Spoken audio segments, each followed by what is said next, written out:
കഥ തലകീഴായ ആത്മാവുകൾ തൂങ്ങുന്ന കാഞ്ഞിരങ്ങൾ. രചന ജോസഫ് ഓടക്കാലി. ഭാഗം 2. മരത്തിൽ മാർക്കിട്ടതിന്റെ ഒട്ട്പാലെടുക്കാൻ കൂട്ടുവന്നതാ വല്യപ്പച്ച. എന്റെ ബന്ധത്തിലുള്ളതാണ്, അന്തോണി ജാള്യതയോടെ പറഞ്ഞു. ബന്ധത്തിലുള്ളതാണേ സൂക്ഷിക്കണം. നീ ആ മേളിലെ കഴുകുതൂണിനടുത്തുള്ള കാഞ്ഞിരമരം കണ്ടോ? കണ്ടു. അതിലെന്നതാ? അന്തോണിക്ക് അത്ഭുതം. അതിൽ നിറയെ ചോരനാവുള്ള നരിച്ചീറുകളാണ്. അതെല്ലാം കഴിവേറി ചത്തവരുടെ ആത്മാക്കളാണ് അന്തോണി. ചീറിപ്പാഞ്ഞ് ഇരുട്ടത്ത് വന്ന് കണ്ണു കുത്തി പൊട്ടിക്കും. ശരിയാണോ വല്യപ്പച്ച? പിന്നല്ലാതെ. കഴുകുമരങ്ങളുള്ള ഗാഗുൽത്താപ്പാറയുടെ ഉച്ചിയിൽ പകലുപോലും എൻ്റെ ചെറുപ്പത്തിൽ അലർച്ച കെട്ടിട്ടുണ്ട്. വെട്ടിക്കുടിക്കിരയായി ഛർദ്ദിച്ചും തൂറിയും ചത്തവർ എത്രയാണെന്നറിയോ നിനക്ക്? സത്യമായും അന്തോണി പേടിച്ചുപോയി എന്നതിന് തെളിവായിരുന്നു തുടരെ തുടരെ അവൻ കുരിശു വരച്ചത്. കഴിവേറ്റുന്ന ഗാഗുൽത്ത പാറക്കെട്ടിലെ കടഞ്ഞ തൂണുകൾ ഒരു ഓർമ്മത്തെറ്റുപോലെ നിസ്സഹായതയിൽ നിൽക്കുന്നത് പൊറിഞ്ചുവും അന്തോണിയും കണ്ടു. ഉള്ളിൽ ചിരിയോടെ അന്തോണിയെ പേടിക്കുവാൻ വിട്ടുകൊണ്ട് പൊറിഞ്ചു കാൽ വലിച്ചു വെച്ച് കുന്നു ചുറ്റി കയറാൻ തുടങ്ങി. പെണ്ണിന്റെ കറുത്ത മുടിയും വെളുത്ത പാവാടയും കുറ്റിക്കാട്ടിൽ തെളിഞ്ഞു വന്നതും പൊറിഞ്ചുവിനെ ചിരിപ്പിച്ചു. പാവം. യാത്രയാകുമ്പോൾ മേരിക്കുഞ്ഞും പാവമായിരുന്നു. മെഴുകുതിരി പോലെ ഉരുകി ഒടുങ്ങുമ്പോൾ അവളിൽ കുറ്റബോധമുണ്ടായിരുന്നുവോ? ഞാൻ പോകുമ്പോൾ ഒറ്റയ്ക്കാവൂലേ അല്ലേ? ക്ഷമിക്ക്. നീയുള്ളപ്പോഴും ഞാൻ ഒറ്റയ്ക്കല്ലേ എന്നാണ് ചോദിക്കേണ്ടിയിരുന്നത്. പക്ഷെ ചോദിച്ചത് മറ്റൊന്നായിരുന്നു. നീ എവിടെ പോകാൻ? അടുത്തിരുന്നു. പോകുമെന്നൊരു തോന്നൽ. ഞാൻ പോയാലും പരസ്യമായി കുടിക്കല്ലേ കേട്ടോ. മക്കള് കുറ്റപ്പെടുത്തുന്നത് എനിക്ക് സങ്കട.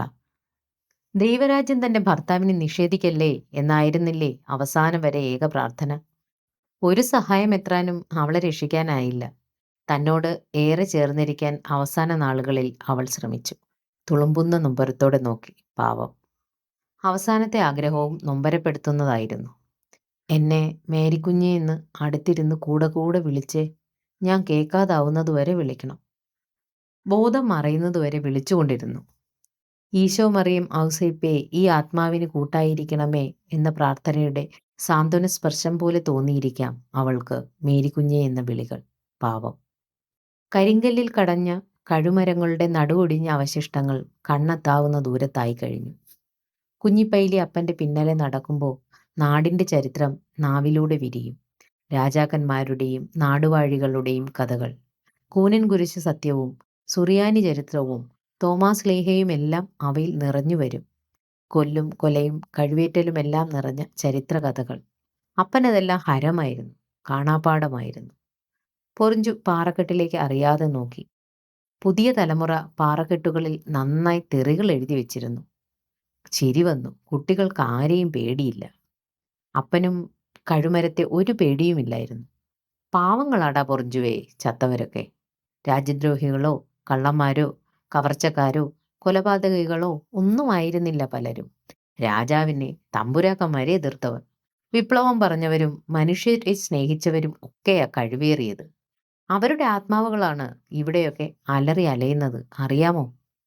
അപ്പന് പേടിയില്ലേ? മരിച്ചവരെന്തിനാടാ പേടിക്കുന്നത്? യേശുവിൻ്റെ ഗാകുൽത്തായെ പേടിക്കുന്നത് തെറ്റുകൾ ചെയ്തവരല്ലേടാ. അപ്പന് ധൈര്യം മാത്രമല്ല, ബുദ്ധിയും വിവരവും ഉണ്ടായിരുന്നു. അതുകൊണ്ടാണല്ലോ അപ്പനും വള്ളോനും കൊലമരച്ചോടും കാഞ്ഞിരത്തണലും താവളമാക്കിയത്. തുറന്ന ആകാശത്തിൻ കീഴെ തടസ്സങ്ങൾ ഏതുമില്ലാതെ മദ്യപിക്കുക. എത്ര ഭാഗ്യമാണത്. തനിക്കൊന്നും ആ ഭാഗ്യമില്ല. നിരാശ തോന്നി. പക്ഷേ അന്ന് അപ്പനെ തിരക്കുമ്പോഴെല്ലാം ഒരു പിന്നണി ഉണ്ടായിരുന്നു. മോനെ പൊറിഞ്ചുവേ, പണ്ടാരമടങ്ങ നിന്റെ അപ്പൻ ആ കഴിവേറ്റുന്ന കുന്നിൽ കാണും. നട്ടുച്ചയ്ക്ക് പോലും ഒരു മനുഷ്യനും എത്തിനോക്കാത്ത സ്ഥലത്ത്. അപ്പനും സായിപ്പ് വള്ളവനും എന്നതാ കാര്യം അറിയാമോ നിനക്ക്? എന്നതാ അമ്മച്ചി? ഊഹങ്ങൾ ഉണ്ടായിരുന്നെങ്കിലും അമ്മയുടെ ചുവന്ന കോപം കാണാൻ ചോദിക്കും. ചെകുത്താൻകുന്ന്, പ്രേതമല എന്നൊക്കെ പറഞ്ഞ് മറ്റുള്ളവരെ പേടിപ്പിച്ചേച്ച് എന്നതാ? പാറ്റുചാരായും കോഴി. പിന്നെ ഞാൻ പറയണില്ല. നീ ഒന്ന് പോയി വിളിച്ചു വന്നേടാ. ഇന്ന് പെസഹയാടാ, ഒന്ന് വരാൻ പറ. ചെന്നു നോക്കുമ്പോഴൊക്കെ അമ്മ പറഞ്ഞത് ശരിയായിരുന്നു. എന്നാൽ ഒരിക്കൽ പോലും അപ്പനെ ഒറ്റുകൊടുത്തിട്ടില്ല. എന്നതാടേ പൊറിഞ്ചുവേ അമ്മച്ചി പറഞ്ഞു വിട്ടത്? എടാ, ആരും അറിയണ്ട, ഇത്തിരി കുടിച്ചോടാ. അന്നാണ് മദ്യം രുചിച്ചു തുടങ്ങിയത്, പിന്നെ പതിവാക്കിയത്. ഇപ്പോൾ രാവിലെ ഇല്ലെങ്കിൽ കൈവിറയ്ക്കും. കുഞ്ഞാമ്മൻ്റെ കുടിയിലേക്ക് യാത്ര അതുകൊണ്ടാണല്ലോ. അപ്പന് വള്ളോനും തനിക്ക് കുഞ്ഞാമനും. കുട്ടിയാപ്പന് കൂട്ടുകൊടുക്കുവാൻ തനിക്ക് ആരുമില്ലാതായി. തലമുറകളുടെ പങ്കുവെക്കൽ ഇവിടെ തീരുന്നു. മണ്ണിലും പെണ്ണിലും വാറ്റിലും തുടങ്ങിയ പങ്കുവെക്കലുകൾ കുട്ടിയാപ്പ ഒളിച്ചും പാത്തും ഇപ്പോഴും വാറ്റെത്തിക്കുന്നത് അപ്പനും താനും അവർക്ക് പങ്കുവെച്ച മണ്ണിനെ ഓർത്തല്ലേ. അവരുടെ കൂട്ടത്തിൽ ആർക്കുണ്ട് ഇത്രയും ഭൂമി? ആ നന്ദിയുണ്ട് ഇപ്പോഴും കുഞ്ഞാവനും സായിപ്പിന്റെ നിറമുള്ള കുട്ടിയാപ്പൂനും. രാവിലെ വിറയിൽ തുടങ്ങിയപ്പോൾ പഴയ കുപ്പികൾ ഊറ്റി നോക്കി. ഏതാനും തുള്ളികൾ തൊണ്ടയിൽ ഇറ്റിക്കുവാൻ കിട്ടി. വിറയിൽ നിന്നു. കുന്നിന്റെ താഴ്വരയിലെ പഞ്ചായത്ത് റോഡിൽ എത്തിയപ്പോൾ കുറച്ചു ഞെട്ടിപ്പോയി. അപ്രതീക്ഷിതമായാണ് ലോഹയും കുടയും കണ്ടത്. ഇടവകെ അച്ഛനും കപ്പ്യാരും. പുതിയ അച്ഛനായതുകൊണ്ട് അറിയില്ല, കപ്പ്യാർക്കറിയാം, അവനും ചാരനാണ്. പുരോഹിതരും സന്യാസികളുമായ മക്കളുടെ ചെവിയിലെത്താൻ ഇനി താമസമുണ്ടാവില്ല. ഷെവലിയർ അലക്സ് അറിഞ്ഞാൽ ചിലപ്പോൾ തെറി പറഞ്ഞു കളയും. കാലാനുസൃതമായ മാറ്റങ്ങളുള്ള തെറികൾ അവനറിയാം. എങ്ങനെ പഠിച്ചാവോ ഇതൊക്കെ? പൊറിഞ്ചു ഒളിക്കുവാൻ ഇടം പരതി നിന്നു. കർത്താവേ! കപ്പ്യാര് ശീമോൻ എന്തോ കുശുകുശുത്തു എന്ന് തോന്നുന്നു. ചെറുപ്പക്കാരനായ അച്ഛൻ വിനയാദരങ്ങളോടെ നോക്കുന്നതും വിഷമിപ്പിച്ചു. സഹായമെത്രാന്റെയും പ്രിൻസിപ്പൽ മദറിന്റെയും പിതാവല്ലേ? കണിയാടൻ പൊറിഞ്ചു എന്ന കൃഷിക്കാരന് വല്ല അസ്തിത്വവുമുണ്ടോ? കണിയാടൻ പൊറിഞ്ചുവിൽ ജാള്യതയും കൂടിക്കൊണ്ടിരുന്നു. പിതാവിന്റെ അപ്പൻ എങ്ങോട്ടാ ഈ മഞ്ഞും തണുപ്പുമൊക്കെ കൊണ്ട്? വെറുതെ നടക്കാൻ. ചെറുപ്പത്തിൽ കന്നുപൂട്ടാൻ വെളുപ്പിന് പോയിട്ടുള്ള ശീലമല്ലേ അച്ചോ? ഇപ്പോഴും വെറുതെ ഒരു ഓർമ്മ പോലെ ഇറങ്ങും. മനസ്സും കാലും ഒരേപോലെ എത്തുകയല്ല. എന്നാലും നടക്കും. അച്ഛൻ എങ്ങോട്ടാ? നെടുങ്ങപ്ര പള്ളിയിലോട്ടാ. തേലമ്പ്രം അച്ഛന് പനി, പകരം പോവുക. കുർബാന മുടക്കാൻ പറ്റുമോ? നന്നായി, കപ്പ്യാരും ഉണ്ടല്ലോ, ചെല്ല്. കപ്പ്യാര് ശീമോൻ അച്ഛൻ കേൾക്കാതെ അടുത്തു വന്ന് മന്ത്രിച്ചത് പ്രതീക്ഷിച്ചതു തന്നെയായിരുന്നു. സഭയ്ക്കും മക്കൾക്കും ചീത്തപ്പേരുണ്ടാക്കുന്നത് ഇനിയെങ്കിലും നിർത്തിക്കൂടെ? എന്നതാ ശീമോനെ, രാവിലെ നടക്കുന്നത് സഭയ്ക്ക് നാണക്കേടാണെന്നോ? ഇയാൾ ആരാണ്? നടന്നെത്തുന്നത് എവിടെയാണെന്ന് എല്ലാവർക്കും അറിയാം. ഞാൻ അലക്സച്ചയനെ കാണുന്നുണ്ട്. പൊറിഞ്ചു തിരിഞ്ഞു നിന്ന് കപ്പ്യാരെ രൂക്ഷമായി നോക്കി. എന്താ കാര്യം? അച്ഛനൊന്നും മനസ്സിലായില്ല. ഈ നടപ്പ് കുഞ്ഞാമ്മന്റെ കുടിയിൽ വാറ്റുചാരായം കുടിക്കാനാണ് അച്ചോ. ആരൊക്കെ പറഞ്ഞ് നിർത്തുകയില്ല. കുഴപ്പമായപ്പോൾ മക്കൾ തടഞ്ഞതാണ്. അപ്പോൾ രഹസ്യമായി കുട്ടാപ്പു എത്തിക്കലായി. അതും തടഞ്ഞു. ഇപ്പോ ദേ പോയി കുടിയായി. കുടിച്ചാ പിന്നെ ഈ കാണുന്ന ആളൊന്നും അല്ല അച്ചോ, മഹാ ചീത്തയാ. ലോകത്തുള്ള എല്ലാത്തിനെയും ചീത്ത പറയും. സഹായമെത്രാനെയൊക്കെ. സ്വന്തം മോനെ പോലും ചീത്ത പറയുന്നേ. എന്തായാലും സഭയുടെ പിതാവിനെ ചീത്ത പറയാമോ? മോനാണെങ്കിലും അതും പറയും. നീ പോടാ വാലാട്ടി കപ്പ്യാരെ. അച്ഛൻ ഇതൊന്നും വിശ്വസിക്കല്ലേ. എന്നെക്കാൾ കൂടുതൽ എൻ്റെ കൂടെ കുടിച്ചിട്ടുള്ളത് കപ്പ്യാരാണച്ചോ. യുവാവായ അച്ഛനും ചിരി വന്നു. കപ്പ്യാർ അത്രയും പ്രതീക്ഷിച്ചില്ല എന്ന് തോന്നി. അത് പിന്നെ പണ്ടിത്തിരി കഴിക്കുമായിരുന്നു, ഇപ്പം ഇല്ല അച്ചോ, നിർത്തി. പൊറിഞ്ചു അത് ശ്രദ്ധിക്കാതെ വൈകിട്ടുണ്ടാവുന്ന പുകിലുകൾ ഓർത്തു തന്നെ നടന്നു. എങ്ങനെയായാലും മക്കൾ അറിയും. ഇളയവൻ ഷെവലിയർ പ്രത്യേകിച്ചും അറിയും. അറിയട്ടെ. തന്നെ ഇഷ്ടാനിഷ്ടങ്ങളുള്ള വ്യക്തിയായി ഇവരൊന്നും കാണാത്തത് എന്തുകൊണ്ടാണ്? സ്വകാര്യമായെങ്കിലും കുടിക്കാൻ അനുവദിച്ചിരുന്നെങ്കിൽ പരസ്യമായി പോയി നാണം കെടുത്തുമോ? ഔദാര്യമല്ലല്ലോ, തൻ്റെ സ്വത്തല്ലേ. തൻ്റെ കാലശേഷം തന്നെ നോക്കി അവനാണല്ലോ എല്ലാം തന്നെ. കുഞ്ഞാമ്മന് കൊടുത്തത് ആരും അറിഞ്ഞിട്ടില്ല. പിന്നെയും ഉണ്ടല്ലോ മെത്രാനും കന്യാസ്ത്രീകൾക്കും സ്വത്തെന്തിന്? അതും അലക്സൻ അറിയാം. കള്ളൻ. ചിരി വന്നു. ചിലപ്പോഴൊക്കെ നോവിക്കാനായി തന്നെ കൊള്ളിവാക്ക്. എൻ്റെ ഭൂമിയിലൊക്കെ നീ റബ്ബർ കൃഷി ഇറക്കി, അതായിക്കോ. പക്ഷേ ആദായത്തിലൊരു വീതം എനിക്ക്. നിന്റെയല്ല, എൻ്റെ അപ്പൻ എനിക്ക് തന്ന ഭൂമിയിലെ ആദായം. അതെനിക്ക് കുടിക്കാൻ തന്നെ തന്നതാ. കേട്ടോടാ ഷെവലിയാറെ, നിന്റെ മച്ചി പെമ്പിളയോടും പറഞ്ഞേരെ, മുഖം വീർപ്പിക്കണ്ടെന്ന്. ചിരിച്ച തൻ്റെ വാക്കുകൾ അവനെ നീറ്റുന്നുണ്ട് എന്നറിയാം. പക്ഷേ പറയാതിരിക്കാനാവുമോ? വെയിൽ ഉയരാൻ തുടങ്ങുന്നു. റോഡിൽ ആൾ സഞ്ചാരം കൂടിക്കൊണ്ടേയിരുന്നു. പലരും സംശയത്തോടെയും ചിലർ ആദരവോടെയും നോക്കുന്നതെല്ലാം അസ്വസ്ഥതയുണ്ടാക്കി. കെട്ടുകാഴ്ചയാകുന്നുവോ താൻ? ഓർമ്മയിൽ ഇങ്ങനെ ലയിച്ച് നടക്കുമ്പോൾ ആകാശത്തുകൂടി ഒഴുകുകയാണെന്ന് തോന്നും. അപ്പൻ തന്നെ തോളിലേറ്റിയും പിന്നെ കൈപിടിച്ചും കുന്നുകയറ്റിയിട്ടുണ്ട്. ഒരിക്കലും കിതയ്ക്കില്ല. കുട്ടിയായ താൻ കിതയ്ക്കും. എൻ്റെ അപ്പാ, അപ്പൻ എന്താ കിതയ്ക്കാത്തെ? തളർന്നിരിക്കുമ്പോൾ ചോദിക്കും. തലയിൽ തടവി അപ്പൻ ചിരിക്കും. എടാ പൊറിഞ്ചുവേ, കാട്ടുപൂച്ചയും വെരുകിനെയുമൊക്കെ പൊരിച്ചു തിന്നും വാറ്റും കുടിച്ച് എല്ലും മുറിയെ പണിതു നടന്നാലുണ്ടല്ലോ ഒരു കിതപ്പും വരികയില്ല. 2 ഏക്കർ കന്ന് പൂട്ടിയിട്ടാ ഞാനൊക്കെ പണ്ട് സ്കൂളിൽ പോയിരുന്നത്, അറിയാമോ? നീയൊക്കെ കാളയുടെ മണം കേട്ടാ കിതയ്ക്കും. പിന്നെ പിന്നെ പുഞ്ചയ്ക്ക് ഞാനും കുട്ടിയാപ്പും കുഞ്ഞാമ്മൻ്റെ കൂടെ പൂട്ടിയല്ലോ. ഉവ്വോ, നന്നായി, നീ നന്നാവൂടാ എന്നെ പോലെ. അനുഗ്രഹിക്കുന്നത് പോലെ തടവി ഒരു ചിരിയുണ്ടപ്പന്. പിന്നെ ചാരായം മൂകുമ്പോൾ ചവിട്ട് നാടകത്തിലെ ഒരു പാട്ടും. പുത്തങ്കാവിലെ മാത്തന്തരകൻ ഉപ്പിന് കുത്തക ഏറ്റൊരു കാലം. അപ്പനോടൊപ്പം ആർത്തു ചിരിക്കും, കണ്ണിൽ വെള്ളം നിറയുന്നതുവരെ. പൊറിഞ്ചുവിന് വീണ്ടും നിരാശ തോന്നി. അപ്പൻ്റെ ഭാഗ്യങ്ങൾ തനിക്കുണ്ടായിരുന്നില്ല, ആയുസ്സൊഴികെ. അപ്പൻ മാത്രമേ 5ാം തരം വരെ പഠിച്ചിട്ടുള്ളൂ. അപ്പപ്പനൊക്കെ കുടിപ്പള്ളിക്കൂടത്തിലേ നിർത്തിയവരാണ്. ആമ്പറ സ്കൂളിൽ മലയാളം 5 വരെയേ ഉള്ളൂ. ഇംഗ്ലീഷ് 5ൽ പോകാൻ കോട്ടപ്പടിക്കോ കുറുപ്പം പഠിക്കോ പോകണം. 3 മൈൽ നടക്കണം. മടിയായിരുന്നു നടക്കാൻ. അപ്പനാണ് കോട്ടപ്പടി മാർ ഏലിയാസിൽ ചേർക്കാൻ കൊണ്ടുപോയത്. ആ രംഗത്തിൻ്റെ ഓർമ്മ തിരത്തള്ളലായി വന്നപ്പോൾ പൊറിഞ്ചു പരിസരമറിഞ്ഞ് അറിയാതെ പൊട്ടിച്ചിരിച്ചുപോയി. ആളുകൾ അമ്പരപ്പോടെ നോക്കിയപ്പോൾ ജാള്യതയോടെ മുഖം കുനിക്കേണ്ടി വന്നു. ഓർമ്മകൾ ഒരിക്കലും മരിക്കുന്നില്ലല്ലോ, അവയ്ക്ക് പ്രായമില്ലല്ലോ. ഒരു പ്രണയം പോലെ അത് മധുരിച്ചുകൊണ്ടേയിരിക്കും. ഇപ്പോൾ ഓർമ്മകളുടെ കയങ്ങളിൽ തെളിയുന്നത് 2ാം മുണ്ട് തോളിലിട്ട് കാൽ നീട്ടിവെച്ച് നടക്കുന്ന ആജാനബാഹുവായ കുഞ്ഞിപ്പൈലി അപ്പനാണ്. പിന്നാലെ കിതച്ചുകൊണ്ടോടുന്ന വള്ളി നിക്കറിട്ട 10 വയസ്സുകാരൻ പൊറിഞ്ചു. നീ എൻ്റെ വിരലിൽ പിടിച്ചോടാ പൊറിഞ്ചുവേ, എന്നാലേ ഒപ്പമെത്തൂ. നടപ്പിൻ്റെ വേഗത ഓർമ്മിപ്പിക്കുന്ന വാക്കുകൾ. വിരലൊന്നും വേണ്ട അപ്പച്ച, ഞാൻ ഓടിക്കൊള്ളാം. എങ്കിലും അന്ന് അപ്പൻ പതുക്കെ നടന്നു. നടത്തം പതുക്കെയാക്കിയത് പനിച്ചയൻ ഷാപ്പിലേക്ക് കയറിയപ്പോഴാണ് മനസ്സിലായത്. കള്ള് ചെത്തി പുരയ്ക്കാത്തൊണ്ടുകളിൽ വരുന്നതേ ഉള്ളൂ. മടിയോടെ മാറി നിന്നെങ്കിലും അപ്പൻ ക്ഷണിച്ചു. നീയും വാടാ കുഞ്ഞി പൊറിഞ്ചു. മധുരക്കള്ള് ഇഷ്ടമായിരുന്നു. ഈസ്റ്ററിനും ക്രിസ്മസിനുമെല്ലാം കള്ളപ്പം ഉണ്ടാക്കാൻ അമ്മച്ചി ചെത്തുകാരൻ കുട്ടപ്പനോട് കള്ളു വാങ്ങാറുണ്ട്. ഓരോ കവിൾ അമ്മച്ചി തരും. കഴിച്ചോടാ, മധുരമാ. പക്ഷെ ഷാപ്പിൽ കയറി കുടിക്കുന്നത് തറവാട്ടുകാർക്ക് ചേർന്നതല്ലെന്നും അമ്മച്ചി പറയാറുള്ളതോർത്തു. മോനെങ്കിലും അപ്പനെപ്പോലെ മാനം കളയല്ലേ. പിന്നെ ലേശം തെങ്ങിൻകള്ള് കുടിച്ച പോകണ മാനം എന്തിനു കൊള്ളാമടി. എടീ, കർത്താവ് പോലും വെള്ളം അന്നത്തെ കള്ളായ വീഞ്ഞാണ് ആക്കിയത്, കട്ടൻ കാപ്പിയല്ല, അറിയാമോ. നിങ്ങൾ നന്നാവുകയില്ല മനുഷ്യനെ. അമ്മച്ചി പിന്തിരിയും. പാവം, നല്ലവളായിരുന്നു. കുഞ്ഞൻ ചോനെ എന്നതാ വൈലിച്ചോ.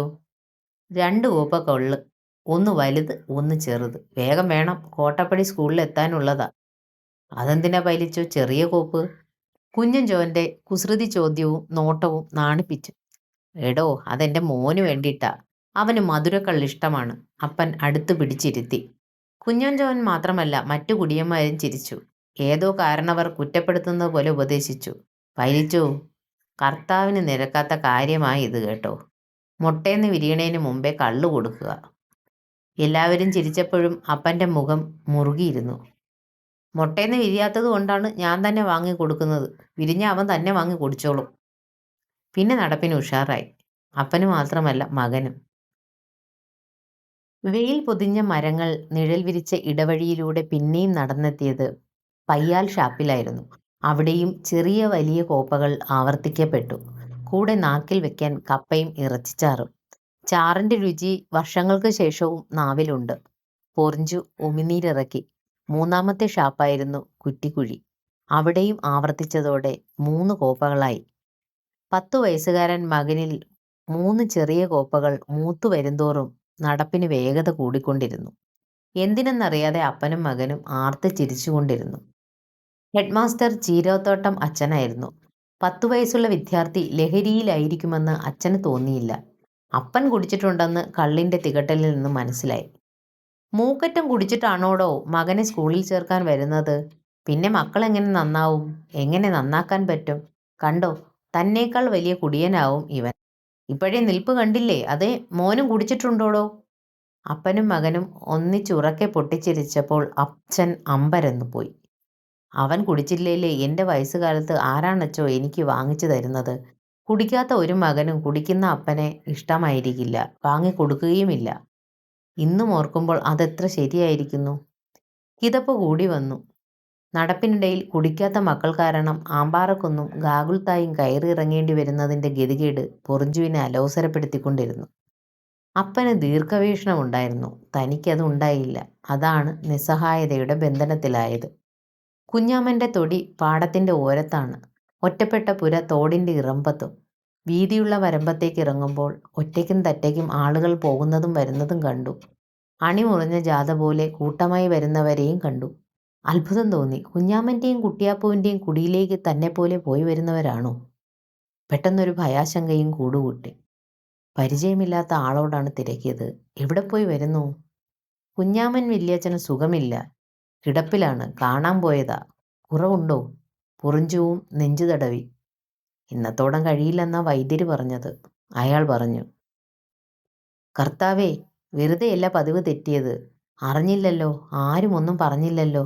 തന്നേക്കാൾ ഇളയവനാണ് കുഞ്ഞാമൻ. എന്നിട്ടും തൊടിയോടടുക്കും തോറും ദുസൂചനയോടെ കരയുന്ന കാക്കകളുടെ ഇരമ്പൽ പൊറിഞ്ചു കേട്ടു.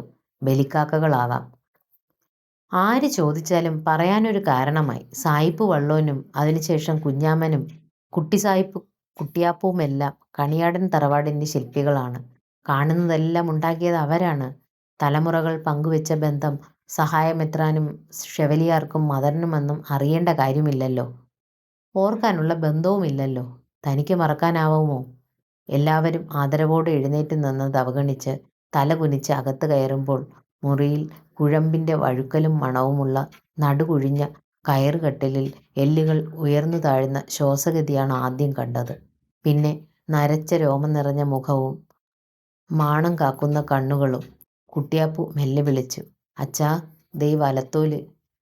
പരിശുദ്ധാത്മാവ് എഴുന്നള്ളി വരുന്നത് പോലെ ഒരു തിളക്കം കണ്ണുകളിൽ പൊറിഞ്ചു കണ്ടു. മറ്റുള്ളവർ ചലനങ്ങൾ കണ്ടപ്പോൾ അമ്പരന്നുപോയി. മെലിഞ്ഞ വലത് കൈ ഉയരുകയും ചുണ്ടുകൾ അസ്പഷ്ടമായി വിറച്ചതും വലത്തോൽ അടുത്തു ചെല്ലാനാണെന്ന് കുഞ്ഞാപ്പു പരിഭാഷപ്പെടുത്തി. എന്താടാ കുഞ്ഞാമ്മ തനിക്ക്? അറിഞ്ഞില്ല ഞാനും വീട്ടു തടങ്കലിലാടോ കുഞ്ഞാമ്മ. പൊറിഞ്ചു കൈപിടിച്ചു വാക്കുകൾ പകരാനായി ചെവി ചുണ്ടോട് അടുപ്പിക്കാനാണ് ആംഗ്യമെന്ന് അടുത്ത പരിഭാഷ. വലത്തോലിൻ്റെ കുപ്പികൾ പരിസരത്തെ തോട്ടിറമ്പിൽ കുഴിച്ചിട്ടിട്ടുണ്ട്. ഇവൻ അത് എടുത്തു തരും. മാപ്പപേക്ഷിക്കുന്ന ഭാവം കണ്ണിൽ. മരണം തൊട്ടടുത്തെത്തിയിട്ടും യജമാനനോട് കാവൽ നായ്ക്കുള്ള കൂറുപോലായിരുന്നു കുഞ്ഞാമൻ്റെ അവസാന വാക്കുകൾ. അത് പറയാനും കേൾക്കാനുമായി തന്നെ കാത്തിരിക്കുകയായിരുന്നു കുഞ്ഞാമനും മരണവും എന്നോർത്തപ്പോൾ കണിയാടൻ പൊറിഞ്ചു വലത്തോലിൻ്റെ കണ്ണുകളും വല്ലാതെ നിറഞ്ഞു. അടക്കിപ്പിടിച്ച തേങ്ങലുകൾക്കിടയിലൂടെ കുട്ടിയാപ്പു പുറത്തേക്ക് ആനയിക്കുകയും തോട്ടിറമ്പിലെ കുപ്പികൾ ഒരു സഞ്ചിയിലാക്കി വലത്തോലിനെ ഏൽപ്പിച്ച് തൻ്റെ കടമ നിറവേറ്റുകയും ചെയ്തു. ഓരോ തുള്ളി നാക്കിലിറ്റിച്ചാണ് അച്ഛൻ മരണം ഇത്രയും നീട്ടി വാങ്ങിച്ചത്. വലത്തോലിന് ഇത് തരാൻ വേണ്ടി മാത്രം. മരണാനന്തര കർമ്മികളെ തിരഞ്ഞ് കുട്ടിയാപ്പു ഓടുമ്പോഴും അവസാന വാക്കുകളും അതായിരുന്നു. ചാരായത്തുള്ളികളിലൂടെ മരണം നീട്ടിവാങ്ങിയതും തനിക്കു വേണ്ടി. കണിയാടൻ പൊറിഞ്ചുവിൻ്റെ മനസ്സു മാത്രമല്ല, ദേഹവും ഘനമില്ലാത്ത അപ്പൂപ്പൻ താടി പോലെയായി. കാറ്റിൽ ഒഴുകുന്നത് പോലെ പൊറിഞ്ചു ആമ്പാറ കുന്നിലേക്കും കഴിവേറ്റുന്ന ഗാഗുൽത്തായിലെ കാഞ്ഞിരച്ചോട്ടിലേക്കും പറന്നിറങ്ങി. ഏറെ നേരം കഴിഞ്ഞുള്ള രാവിൻ്റെ യാമങ്ങളിൽ ചോരനാവുള്ള നരിച്ചീറുകൾ പൊറിഞ്ചുവിനെ വലം വെച്ചു. പുലരി വെളിച്ചത്തിൽ കണിയാടൻ പൊറിഞ്ചുവിൻ്റെ എല്ലാ കുപ്പികളും ശൂന്യമായിരുന്നു. പൊറിഞ്ചുവും ദേഹം വെടിഞ്ഞ ഒരാത്മാവായി കാഞ്ഞിര മരത്തിന്മേൽ വലം വെച്ചു. പിന്നെ കാഞ്ഞിരക്കൊമ്പിൽ തൂങ്ങിക്കിടന്നു, തല കീഴായി.